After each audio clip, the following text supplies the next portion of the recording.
안녕하세요. 코인 알려주는 남자입니다.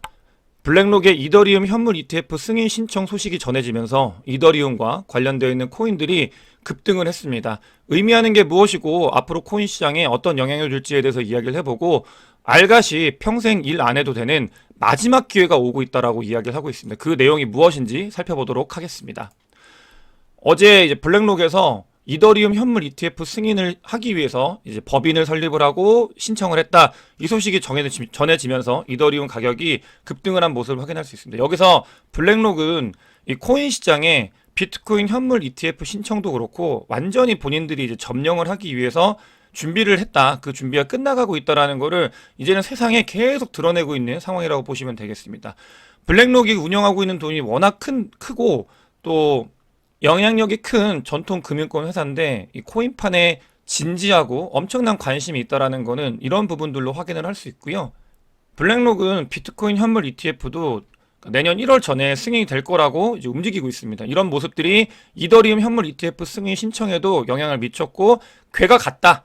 그러니까 코인 시장을 블랙록이 어떻게 바라보고 있는지 이 두 가지만 가지고도 이야기를 할 수 있을 것 같습니다. 승인 요청 소식이 전해지면서 아주 오랜 기간 횡보했던 이더리움이 그 가격대를 뚫고 올라간 모습을 확인할 수 있습니다. 이렇게 올라갈 때는 현물이 주도를 하면서 올라갔고 그러면 동시에 이제 선물들도 그 뒷받침을 했다. 이렇게 보시면 되겠고요. 중요한 거는 이더리움 현물 ETF 승인 신청 소식이 전해지면서 가격이 급등을 한 것도 있지만 비트코인을 생각을 해보세요. 여러 번 그 이야기가 비트코인의 가격을 계속 올렸기 때문에 이더리움은 이제 막 시작을 했다. 이렇게 보시는 게 중요합니다. 아주 오랫동안 횡보를 하면서 뭐 사람들의 속을 썩였었는데 그런 말씀을 드렸어요. 사람들이 이제 이더리움 끝난 거 아닌가 이런 이야기가 전해질 때가 아주 좋은 매수 타이밍이다. 그런 이야기를 드렸었는데 실제로 이더리움이 그 뒤에 급등을 한 모습을 확인을 할 수 있습니다. 이 이더리움이 상승을 했을 때는 중요한 부분이 뭐냐 보면은 비트코인과 이더리움의 이제 차트인데요. 그러니까 저점이었죠. 아주 좋은 매수 시기였었고 그때 좋은 매수 시기다라고 말씀을 드렸던 것 같은데 지금은 이더리움 현물 ETF 승인 신청 소식이 들리면서 가격이 올라갔고 이 가격도 올라간 것도 중요하지만 이제는 알트코인 제가 늘 말씀드리는 이더리움의 가격이 올라야 그 뒤에 이더리움과 알트코인의 도미넌스가 올라가게 되고 그렇게 되면 알트코인의 가격이 올라가는 아주 첫 단계다. 이더리움의 가격 상승이 중요하다. 그래서 이더리움을 많이 봐야 된다라고 말씀을 드렸는데 그 움직임이 시작될 가능성이 있습니다. 그러면서 알갓도 이런 이야기를 해요. 인생을 바꾸는 마지막 주기가 오고 있다. 얘는 가장 대표적으로 2022년도에 전체적인 코인 시장의 숏을 보는 너무 비싸다라고 이야기를 했던 사람이고 뭐 비트코인이 20K 간다, 15K 간다 이런 이야기도 많이 했었습니다. 근데 가진 않았죠. 25K일 때. 네, 그러면서 자기의 뷰를 완전히 전환을 했어요. 롱의 뷰로 보고 있고 저는 여기서 중요한 부분이 이거라고 생각해요. 마지막 기회. 마지막 기회라고 하는 게 뭐냐면 저도 비트코인의 사이클이 이번 사이클이 지나면 다음번에는 조금은 다른 형태 혹은 그 규모 변동성이 조금은 다른 식으로 올 거라고 개인적으로 생각을 하고 있는데 이 뷰가 저랑 같기 때문에 말씀을 드리면 마지막 기회가 올 수 있는 가능성이 있다. 그러면서 이더리움 현물 ETF 승인 신청이 되면서 그 뒤에 우리는 알트코인도 봐야 된다. 이런 말씀을 드리고 싶습니다. 아시겠지만 저는 비트코인만 이더리움만 투자하라고 하는 사람은 아닙니다. 비트코인, 이더리움을 베이스로 해서 좋은 코인들을 잘 골라가지고 코인 시장에서 일찍 들어와서 고생도 많이 했기 때문에 그 보상을 꼭 가져가셨으면 좋겠다라고 자주 언급을 드리는데 이렇게 포트폴리오를 구성하고 좋은 코인을 싸게 잘 사는 게 굉장히 중요한 시점이다라는 말씀을 다시 한번 드리겠습니다. 자, 그러면 언제 우리가 힘을 줘야 되고 어떻게 해야 되는지 보도록 하겠습니다. 알트코인 시즌은 사실 일부 알트들이 오르곤 있긴 한데 그냥 맛보기라고 보시면 돼요. 아직 우리가 가야 되는 알트코인의 진짜 승부를 봐야 되는 시점은 아직 오지 않았습니다. 이 공백이 너무나 많이 있고 그렇기 때문에 지금 2023년도는 그 준비를 잘 하면 되겠다라는 말씀을 드리고 싶고 힘을 엉뚱한 데 쓰면 안 됩니다. 진짜 봐야 되는 거는 지금도 장이 좋아져가지고 우리가 좋은 모습을 보이고 있지만 반감기 이후가 진짜 우리의 승부처다라는 거를 반드시 기억을 하면서 힘을 잘 분배를 나눠가지고 써야 된다는 말씀을 드리고 싶고요. 어제 이더리움이 오르면서 비트코인 가격은 뭐 같이 살짝 상승을 한 모습을 확인할 수 있는데, 그러니까 어제 하루는 완전 비트코인이 뭐 38K까지 갔다가 쭉쭉쭉 올라가는 모습을 보였었는데 큰 하락이 있었습니다. 이 하락은 어디서 왔는가에 대해서 살펴보면 일단 기본적으로 OI가 너무 많이 올라갔었어요. 이거는 사람들이 이제 엄청나게 과열된 지표로 보실 수 있고, 그런 부분들이 시장을 조금 쿨다운 해라 라고 하면서 이제 내려간 모습도 있고, 그것보다도 JP모건에서 리포트가 나왔습니다. 비트코인 랠리가 너무 이상하다, 거의 고점이다 라는 보고서가 나오면서 비트코인 가격이 빠지게 됐는데, 사실 여기서 정말 랠리가 고점이냐 아니냐는 중요하지 않습니다. JP모건에서 이걸 왜 냈는가가 중요한데, 얘네들 아직 비트코인이나 코인 다 못 모은 거예요. 자기들 계속 준비하고 있는 건 아시잖아요. JP모건에서 얼마나 많은 준비를 하고 있는지, 코인 시장에 진입하기 위해서 이렇게 진행을 하고 있는데, 아직 제가 봤을 때는 얘네들 이제 들어오기 위해서 아직 자기들은 준비를 하고 있는데 너무 빠르게 올라가니까 쿨다운 해라, 나도 끼워줘, 이런 느낌인 거죠. 그런 보고서가 나왔고, 실제로 보고서 내용을 보면 별거 없어요. 그냥 많이 올랐다, 그러니까 아직은 정점 아니고 신규 유입 많이 없다, 그렇기 때문에 랠리가 과하다라고 하는데, 신규 유입이 없다라는 거는 그렇게도 볼 수 있지만, 제가 말씀을 드렸습니다. 신규 유입이 없는 거는 불장 때 신규 유입이 되면 얼마나 그 위로 올라가게 될지, 메가 불장이 올 수 있는 가능성에 대해서 말씀을 드렸던 부분이기 때문에, 관점을 조금은 달리 해가지고 얘네들이 진짜 의도가 무엇인지 이런 것들을 살펴야 되는 시점인 것 같습니다. 이렇게 앞으로 가는 와중에도 계속 흔들 거예요. 그런 부분들이 있다라는 거를 꼭 아셔야 되고요. 비트코인 가격도 실제로 38.5K에서 40K 사이가 또 하나의 강력한 저항대이기 때문에 이 부분을 막고 내려올 가능성이 있다라고 언급을 하고 있습니다. 저도 그 부분에 개인적으로 동의를 하고, 38.5K에서 40K 사이에서 뭐 힘있게 뚫으면 너무나 좋은 일이고요. 그렇지 않다고 하면은 그 구간 지금부터 이제 계속 횡보할 수 있기 때문에 이런 부분들도 챙겨야 되는 그런 시점에 오고 있다라는 말씀을 드리고 싶습니다.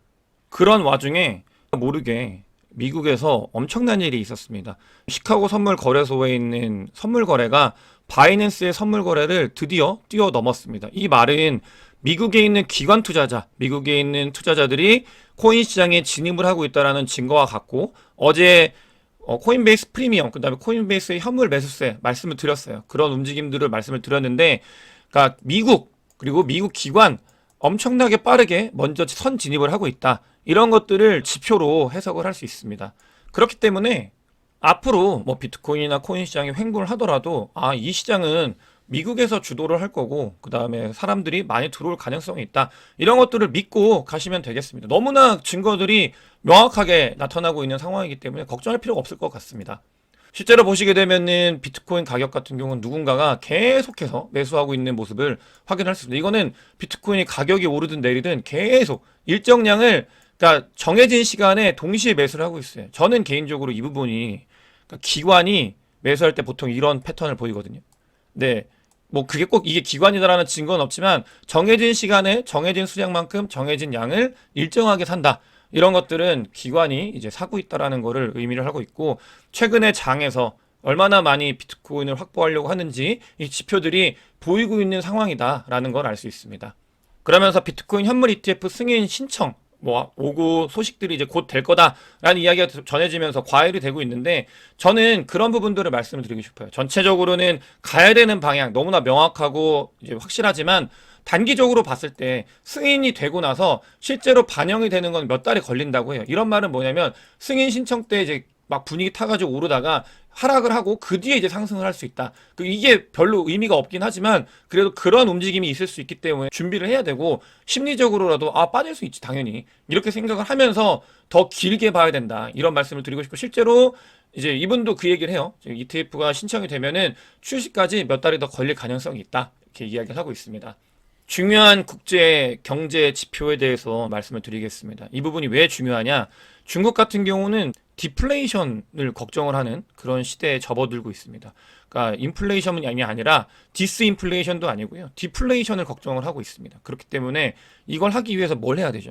부양을 해야 되는데, 부양을 하려면 뭐가 필요하냐? 돈이 필요하고, 중국에서는 돈을 계속해서 시장이 공급을 할 수밖에 없는 상황이 점점 펼쳐지고 있다. 중국은 뭐 코인 시장뿐만이 아니고 전체 글로벌로도 탑2잖아요. 그렇기 때문에 이 돈의 흐름도 굉장히 중요한데, 이런 중국의 거시경제 상황이 좋지 않다, 시장에 돈을 밀어낼 수밖에 없는 그런 상황이 펼쳐질 가능성이 있다라는 거를 먼저 캐치를 해야 됩니다. 자, 중국 거시경제 상황 말씀을 드리면서 사실 이거 하려고 빌드업을 한 건데 보시게 되면은 홍콩에서 코인 관련되어 있는 ETF를 계속 나오고 있는데 UBS에서 그걸 지원을 해준다고 해요. 왜냐하면 부유한 투자자들한테 기회를 주는 거죠. 그래서 UBS가 지금 중국에 있는 홍콩에 있는 크립토 ETF를 이제 일반 투자자들이 접근할 수 있게 제공을 해준다. 여러분들께서도 잘 보세요. 모든 흐름, 이런 대가 되게 중요한데 크립토 관련돼서 불장이 아닐 때, 하락장일 때는 이런 기업들이 이 인프라를 다 세팅을 해서 제가 인프라 구축하고 있다라고 말씀을 드렸죠. 그런 것들이 지금 장이 좋아지니까 하나하나 툭툭 튀어나오는 거예요. 그렇기 때문에 인프라를 구축하는 그 시기에 같이 코인을 잘 구축해내야 된다. 엄청나게 강조를 드렸는데 그런 것들이 하나하나 나타나고 있는 상황이고 중국은 돈을 풀 수밖에 없는 상황인데 UBS는 홍콩에서 크립토 ETF를 일반인들한테 허용을 하는 그런 단계에 다다랐다라는 걸 알 수 있습니다.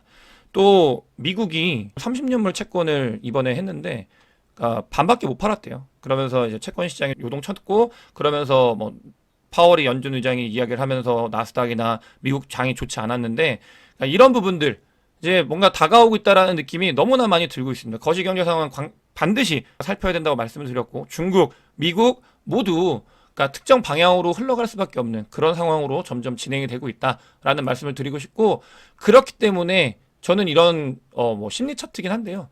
이럴 때 많이 준비를 했어야 된다. 그리고 지금도 준비를 해야 되는 시기다. 왜? 우리가 가야 되는 건 이쪽이기 때문이죠. 그걸 좀 여러분들과 함께 나누고 싶고요. 반드시 그렇게 될 거다라는 말씀을 좀 드리고 싶습니다. 아직 너무나 많이 남았어요. 제가 보고 있는 여러 가지 지표 중에 하나인데요. 보시게 되면 PI 사이클로도 아직 닿지도 않았습니다. 이게 닿아야 이제 불장의 끝 가까이 되는 건데 아직 닿지도 않았고 너무나 지금은 이제 달려가는 준비, 정말 이제 100m 달리기를 하면은 이제 준비라는 말이 나오는 딱 그 단계이기 때문에 제 영상을 보시는 분들 같은 경우는 늘 말씀드리잖아요. 엄청나게 얼리로 이 코인 시장에 들어온 거고 지금도 마찬가지입니다. 그렇기 때문에 조금 올랐다고 해가지고 이거 끝난 거 아닌가 그런 게 아니라 빌드를 잘해야 된다. 그런 식이다라는 말씀을 드리고요. 이게 보이는 이유가 뭐냐면 빌드를 하는 것만큼 바빠졌어요. 크립토 펀드가 다시 조성이 되고 있습니다. 이거는 그러니까 사이클을 돌아보고 진짜 이 안에서 돈을 버는 사람들만 느낄 수 있는 건데 크립토 펀드가 딱 불장 초입에 엄청나게 많이 자금을 모집을 해요. 왜냐? 투자를 해야 불장 때 그걸 회수를 할 수 있거든요. 그 시기가 다가오고 있는 거예요. 돈이 유입될 준비를 하고 있다. 크립토 펀드들 급하게 계속 펀드레이징을 하고 있습니다. 막 모일 거고 이 모임이 있으면은 언제 이게 반영이 되냐? 반감기가 끝나고 실제 집행까지는 시간이 걸리기 때문에 그 뒤에 이 펀드의 돈들이 영향을 미칠 거다. 그 시기가 겹쳐지는 시기가 알트코인 시즌이기도 하고 그런 부분들이 모여가지고 알트코인 시즌이 오는 거거든요. 그런 준비가 보이고 있다라는 거 여러분들께 말씀을 드리고요. 그렇기 때문에 그러니까 뭐 이거는 이제 틀림이 없는 것 같아요. 단기적으로 하락이 있든 뭐든 중요하지 않다. 우리가 바라봐야 되는 곳, 우리가 가야 되는 곳은 명확하고 그 준비를 기관과 개인이 모두 하고 있는 그런 장이 오고 있다라는 말씀을 드리면서 오늘 영상 마치도록 하겠습니다. 영상이 도움이 되셨으면 구독과 좋아요, 많은 댓글 부탁드리겠습니다. 영상 봐주셔서 대단히 감사합니다.